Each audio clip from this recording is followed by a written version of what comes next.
Happy Monday. It is Monday. It is Monday, March the 20th. We're on day 20 of the She is Powerful March Challenge. Please forgive my voice. We just came off a Miracle Monday with a word that blessed us all by Prophet Takesha Hall Humphrey. So thank you, Prophet. Y'all welcome in. I got something to talk about tonight as we highlight women. Welcome for Women's History Month. I am Dr. Jayla Ray, your heart coach, your strategist, and your encourager. And I also need encouraging at times. Hello. I am committed to your sustained pivot as you journey on purpose with divine alignment.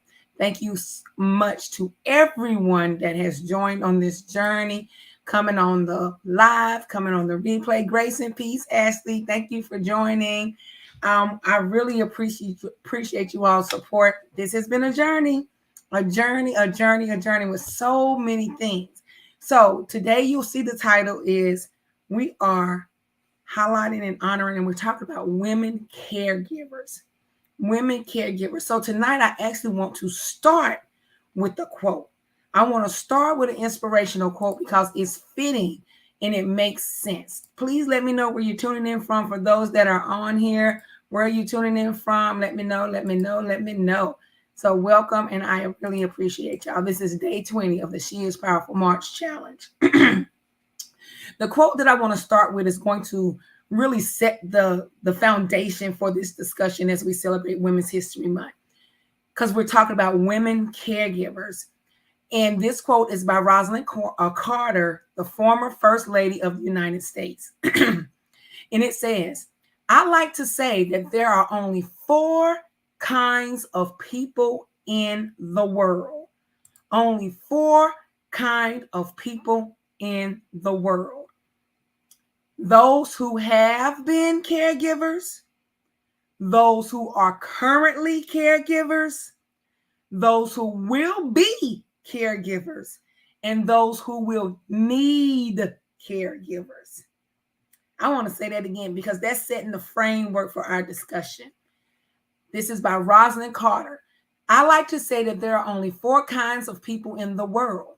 Those who have been caregivers, those who are currently caregivers, those who will be caregivers, and those who will need a caregiver or givers, plural, okay? So with that quote, I said that because as we talk about some of these facts and about women caregivers and honor women caregivers and lift them up and celebrate them, though you may not be in a space as a caregiver, maybe you've never been a caregiver, but there's 4 people. So eventually you will be a caregiver or you will need caregivers. So I said that so we all can attune to what's being released tonight through these facts. A lot of facts, a lot of interesting things. And I'm going to tell you it's a lot that I didn't know. And why am I lifting women caregivers? Because I'm a whole grown woman caregiver now. And so I need to know. I need to understand. I need to be knowledgeable, right? And I want to share with you during this Women's History Month because what I've learned in my research is that caregivers are mostly women. Hello. And we're celebrating what? Women History Month. Grace and peace, LaShondra. Thank you for joining. So listen to these facts, y'all. Women in caregiving. These are some facts. Many studies have looked at the role of women in family caregiving. Although not all have addressed gender issues in caregiving specifically, the results are still generalizable to women because they are the majority of informal care providers in this country.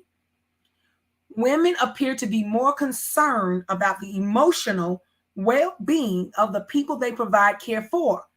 This attachment often motivates them to engage in caregiving.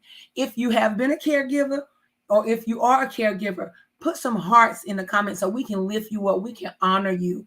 Because guess what? Caregiving is a whole job. It's a whole job. And as you hear more of these facts, you're going to understand the feat of caregiving. Yeah, it is a heart matter. People do it because they care and they love. their family members or those that they're connected to and close to. But if you're a caregiver, let us know. Hey, LaShondra, yes, you are a caregiver. And we love you for that, for taking care of Mama Pauline. We thank you. We thank you for being an example. And we are so grateful that you are able to move in the spaces that you move in while being a caregiver. That's a blessing. So thank you so much. Now, more facts, y'all. More facts, because knowledge is powerful. But knowledge is more powerful when you share the knowledge. And I always say it's even more powerful when you apply the knowledge, right? So more facts here. The value, look at this. And I put this in the caption of the video. The value of the informal care that women provide ranges from 148 billion to 188 billion annually. Not a lifetime, annually. Listen to that number again. Women do informal healthcare that value 148 billion to 188 billion annually. Listen to that. Women are sacrificing. Women are doing what they love to do in caregiving, but it has a value of billions, 148 to 188 a year annually. That means that if these women were paid for the caregiving that they were doing, that's the money. That's the value that is worth. Oh my goodness. Oh my goodness. Thank you, LaShondra, for sharing your journey as we talk about this. She said, and I'm going to put this on the screen. I normally don't put comments up, but this one is close to my heart tonight. She said, and she is a caregiver. She said, my mom took care of my grandma because she was determined not to put her in a nursing home. It was hard to watch some days. My God. My mom was also a caregiver to many, and I'll talk about that as we get into honoring specific women that are caregivers.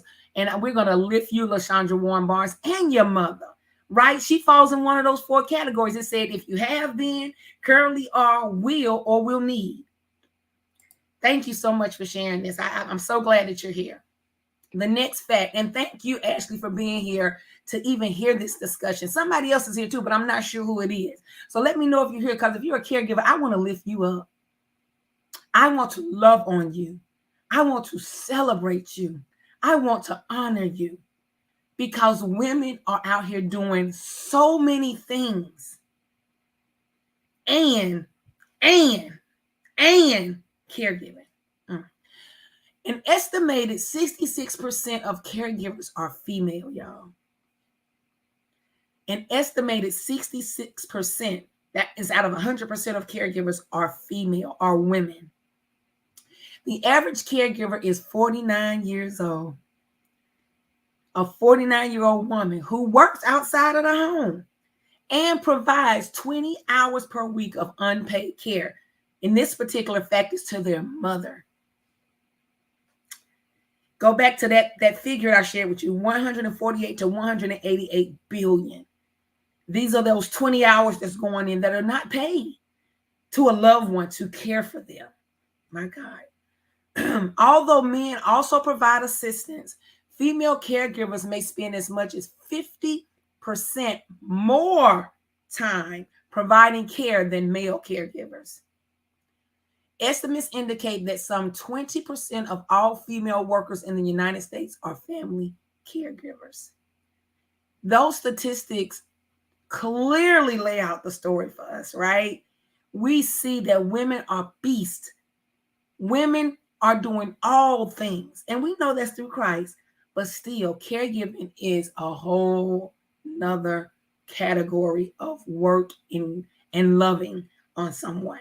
Now, these were some interesting facts that I do want to share about caregiving.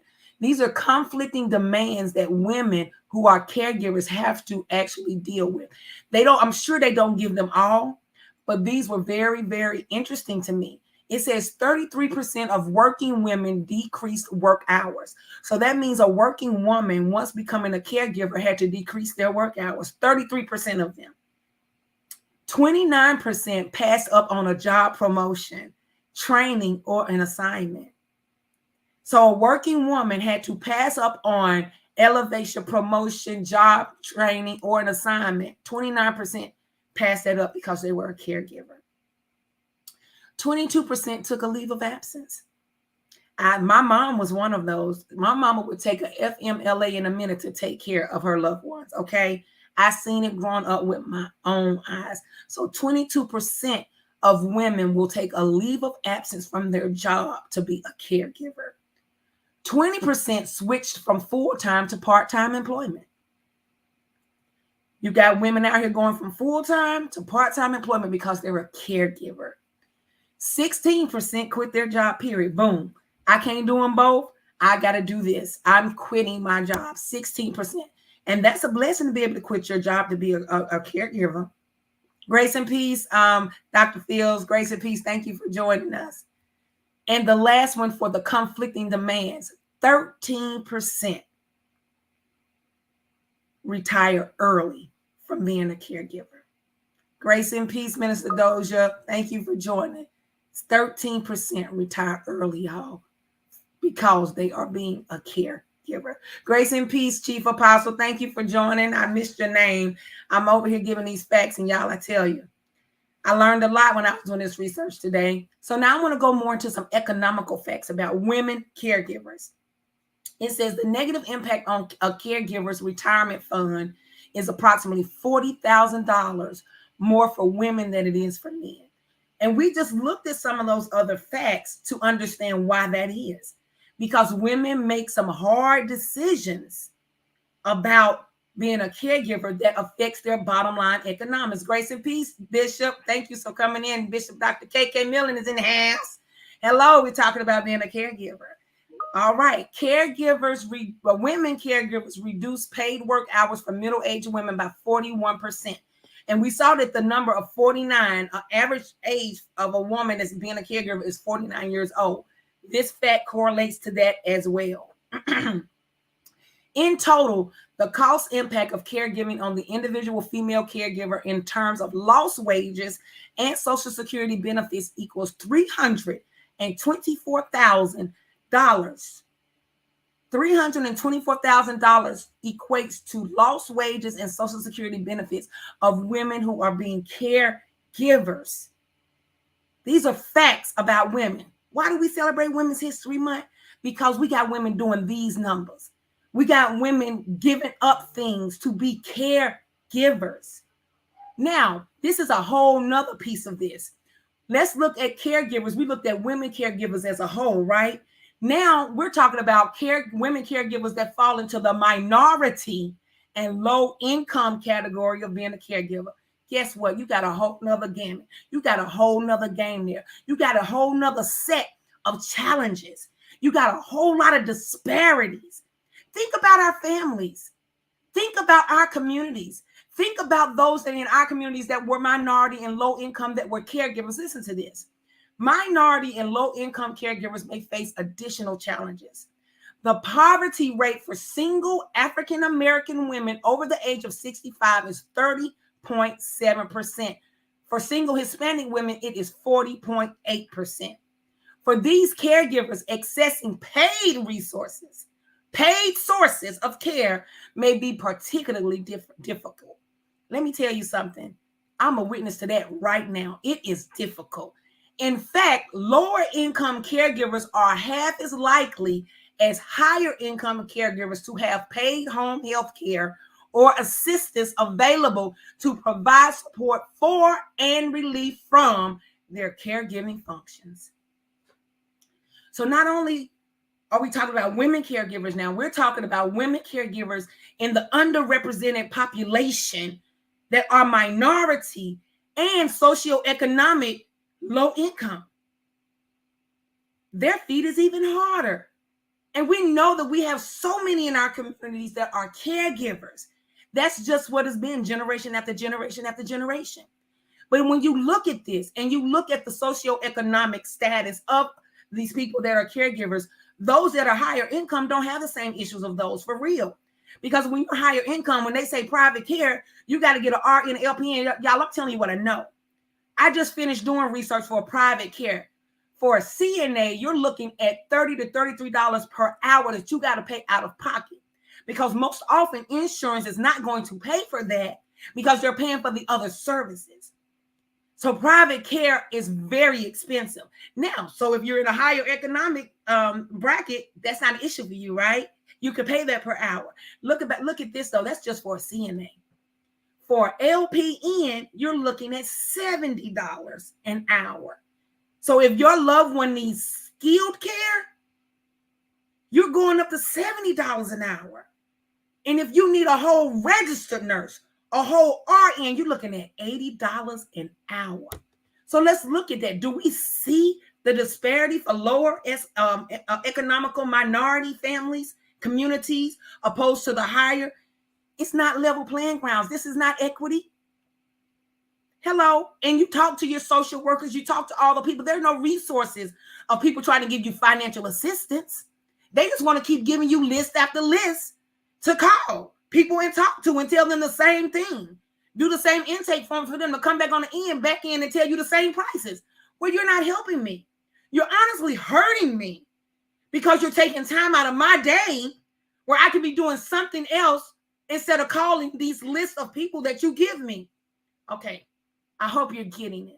Women caregivers out here, when they're doing the thing and they need to be celebrated, they need to be supported, okay? When you don't know, you don't know, but when you know, we got to do better. And I'm sharing all of this because I'm thinking about our communities, right? And this ain't even not on my paper. This is just coming to me. When we look at our communities, when we look at nonprofits and stuff, we need to start having more programming to support the caregivers. Caregivers need some assistance. These resources are not equal. These resource lists are not equal. They do not provide equity. And so there needs to be some funding, some grant funding to go into these neighborhoods to help the caregivers. Because think about it, if they don't have support systems, these challenges can take them to other places. And I'm going to talk about that here in a second. So those were the facts that I wanted to give. And it says for these caregivers, they have lots of support needed, okay? Now, I do want to honor and celebrate a couple caregivers that I know. I know we got LaShondra Warren Barnes here. That is a caregiver. Her mother was a caregiver. Are there any other caregivers on here tonight? Any other caregivers on here tonight? We want to celebrate you. But if you are, please share in the comments. But I want to lift my mother. I've lived seeing my mom be a caregiver time after time after time again. As a child coming up, I saw her care for her grandmother. I saw her care for her father. I saw her care for her mother. I saw her care for her nieces. I saw her care for her sisters. I've seen my mother be a caregiver time and time and time again. My mother worked in the prison system, and she gave up becoming a captain in the prison system because she took FMLA to go out to another state to take care of a family member. You saw those statistics that I just shared with you up above? That was my mom. She gave up much to do that. She has given up so much of her life to care for others. But guess what I've also found? And I'm going to share this about my mama. Her desire coming up was to be a nurse. But because she got pregnant young, started a family, and put her heart and soul into that piece, she never walked in that vein of being a nurse on paper. Not a nurse by certificate or degree. But let me tell you, her life has mirrored that of a caregiver, that of a nurse. She has that heart. It's in her. So I want to lift her. Another person I want to lift that is a caregiver that has sacrificed so much is my line sister, Monique Whitney. She's in the DMV, DC area. I've watched Monique since college. Monique gave up everything and moved back home to DC to take care of her mother and her father. And y'all keep her in prayer because her father, who she took care of, not only just took care of him, she gave him a kidney back in about 2013. And her father just passed away last week after she has cared for him for so long. So please keep her lifted in prayer. Of course, I've already talked about LaShondra Warren Barnes. Many of us know her. We know what she does as a caregiver. Anyone else a caregiver, we love you. We thank you. Caregiving is a feat. Now listen to this. Because of the multifaceted role that family and informal caregivers play, they need a range of support services to remain healthy, improve their caregiving skills, and remain in their caregiving role. Some of these support systems are information, assistance, counseling, therapy, respite, home modifications. Some people have to go through whole home modifications or assisted devices, support groups, and family counseling. Thank you so much, Minister Lisa, for sharing your story. I'm going to put it up. I told you I don't put up comments every night, but this is very, very personal. She said, my mother worked up until she retired. She took care of her mother, her best friend, her cousin, and many children, family, and non-family. Thank you, Mama. Thank you. That is what women do. And that's why we celebrate women. And particularly tonight, while we're celebrating women caregivers. Now, a little bit about me. Many of you know my story. I'm a whole grown woman. I tell you that here tonight because I am a whole grown woman. I'm a whole grown businesswoman. And I'm a whole grown woman who's a caregiver to my husband. Since 2017, when he was diagnosed with brain cancer, we've been through a journey where he has had radiation, brain surgery, proton therapy, chemo, which led us to where we are now, where he is home today on hospice care, and I'm a full-time caregiver. But guess what? I'm learning along the way. I'm embracing the fact that this was ordained for my journey, but I'm also understanding that I must learn what I don't know. And I don't know a lot about caregiving. But what I'm reading and what I'm sharing with you tonight as we lift up and honor women here, caregivers, is I'm learning the supports I need. So as I close out, I got the quote. I want to repeat the one I started with to set this up and frame it, which was, I like to say that there are only 4 kinds of people in the world: those who have been caregivers, those who are currently caregivers, those who will be caregivers, and those who will need a caregiver. And that is by Rosalind Carter, the former First Lady. The next quote, inspirational quote that I would like to share. Grace and peace, Julia. Thanks for coming in. Grace and peace, Latasha. Thanks for coming in. The next one. Some days there won't be a song in your heart. Sing anyway. That's by Emery Austin. Have you had those days where you just didn't have that right song, that one song that was bubbling up in your shot? Chief Apostle say I like the word shana, and I do.